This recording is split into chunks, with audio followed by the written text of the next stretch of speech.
Hello, Shanae Levine here, owner of Organic Hair Boutique, My Butter, and My Hair Bundles. I'm going to talk to you today about loving your locks.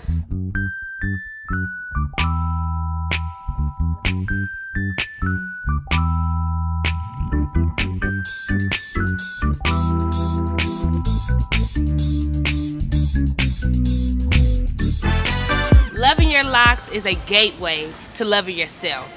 When you have the opportunity to focus on any part of your body, your hair, your skin, your lungs, your feet, whatever it is that you choose to put more attention on, then you can take your life to a new level. It is important to start your journey of hair awareness with understanding, first of all, who are some people out here that are experts in what you're trying to find out, and that can give you quality information, not just YouTube information, but quality information from an expert that understands the structure of your hair, that understands how products work with your chemical makeup. Now, not every product can work on everybody. Your hair chemistry has very specific molecules or molecular structures that when working with products, they have to be able to absorb properly. You don't want things that are just going to sit on your hair shaft, which is very important when it comes to loving your locks, because a lot of products, especially locking products, just sit on the lock. And you need natural ingredients that will absorb naturally into your hair and skin, that will give you the hold that you're looking for, but allow your hair to be hydrated properly and moisturized. Remember, hair is not necessarily rocket science, but there is a science behind it, and it's best that you talk to an expert. You don't have to go to a salon every 3 weeks, every 6 weeks. It would be great to, but some people, I understand, like to do their hair at home, and that's wonderful too. It's ideal to use natural products with natural ingredients that work well with your molecular structure to allow you to get vibrant, shiny hair. Now, mind you, number one, you need to drink water. Let's just be real. You have to drink clean water. Faucet water, the only thing that's wrong with that is the fluorides and chlorines that they use to clean it can also be drying to the hair and skin. So that's why it's great to use things like alkaline water, purified waters, even stream water. But I'm not going to get too caught up on water intake today. But if you're listening to Shanae Levine, that's my number one rule of thumb is drinking water, half your weight in ounces. But ingredients, natural ingredients, absorb into the hair and skin. They allow you to get the shine you're looking for, the hold you're looking for, and it allows you to feed your hair strands.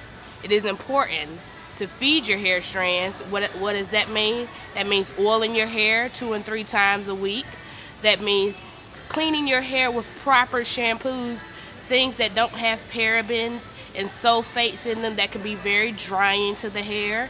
Now, co-washing is not an option if you have locks. Love your locks. Locks that are co-washed can cause buildup into the locks, which is an issue. Let's talk a little bit about service, self-service. When you're working on yourself at home, we already talked about products. Now we need to talk about process. It's always going to take about 2 to 3 hours to shampoo, oil, separate, and retwist or maintenance your locks. So set aside that time. If you know the kids have the opportunity to go to a birthday party, or if you know the husband is going to be at the grocery store or over his buddy's house, take out that time for your self-service. Don't use that time to take a nap. Actually use that time to get some time to maintain your hair if you choose to do it at home. So, shampooing. You don't want to go in scrubbing like you scrubbing tires. You want to massage your scalp.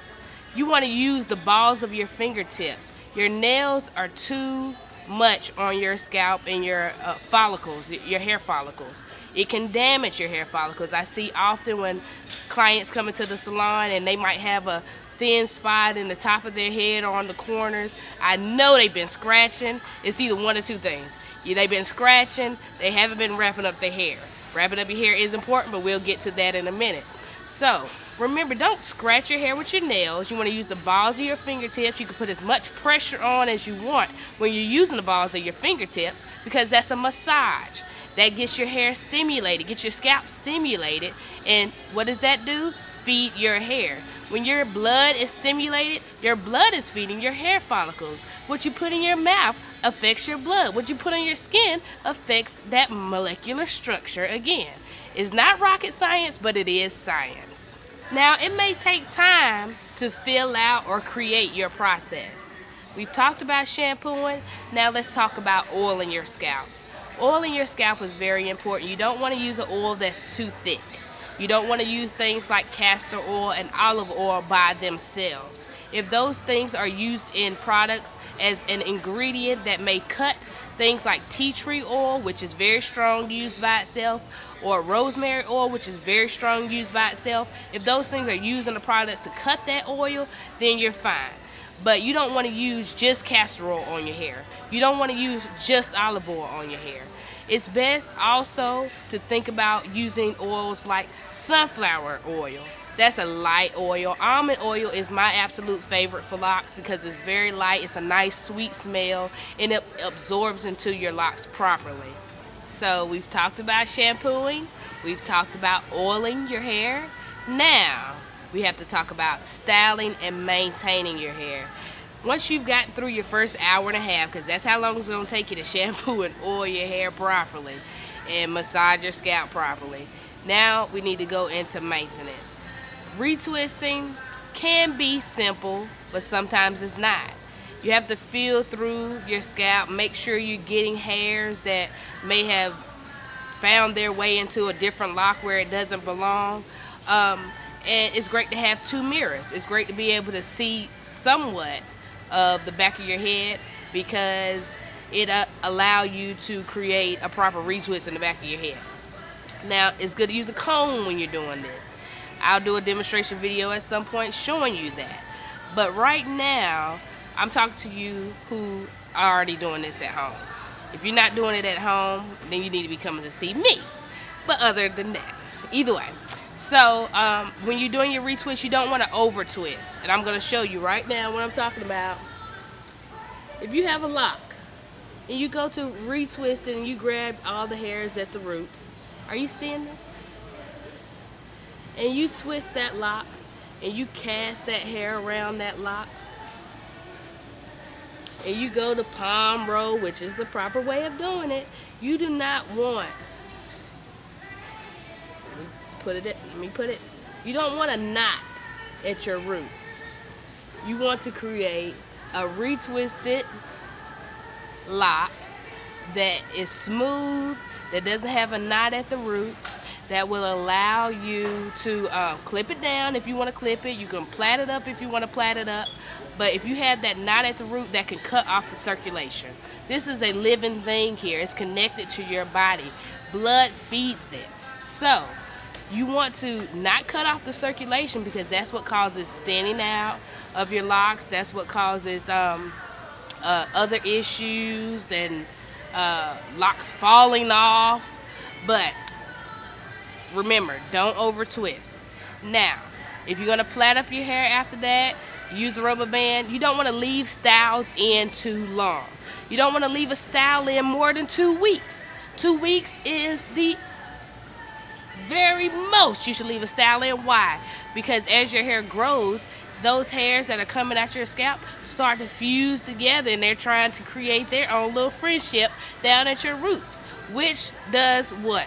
Causes your hair to lock together. When you go to take out that style at 3 or 4 or 5 weeks, then you're having to pull hair apart because now it's tangled up, and that's causing breakage. That's causing things that you don't want to see. Now, For you guys that love going to the salon like myself, even though I'm a stylist, I have to get treated too. Nails, hair. There are a few things that you want to remember. Don't feel ashamed when you have to ask questions. Questions are one of the most important things that stylists actually look for when dealing with clients. We want to know what's on your mind. We want to know your goals. We want to know what you see your hair looking like in a year. Now, sometimes your thought process is not realistic, but that's okay, because we can come up with a happy medium. We want to know some different styles that you might have found on Instagram or Facebook or whatever, Google, that you think that you want to try out. Those are things that you should share with your stylist. And you need to know what types of products your stylists are using in your hair, because when you go to another stylist, your stylist might go out of town this week and be gone for a week and a half, and you have a wedding to go to. You need to know what your stylist has been using in your hair for the last 3 years or the last 6 years, so that if you have to go to someone else, they're not completely changing the system. What does changing the system do? Causes your hair to over itch.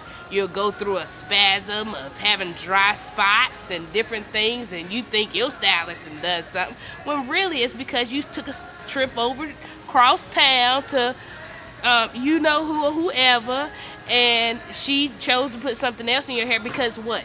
You didn't educate her. That is your responsibility as a client. You need to know these things. You need to know what type of twist butter, preferably my butter, what type of twist butter your stylist is using on your hair. You want to know what type of shampoos, if they're using conditioners. You want to know what type of oils they're using on your hair, because you want to stay consistent with these things. You want, if you're doing your hair at home or if you have to go to someone else, you want them to use the same things. So keep those things in mind, and I'm gonna look so much forward to talking to you again about some things. Thank you. Stay tuned.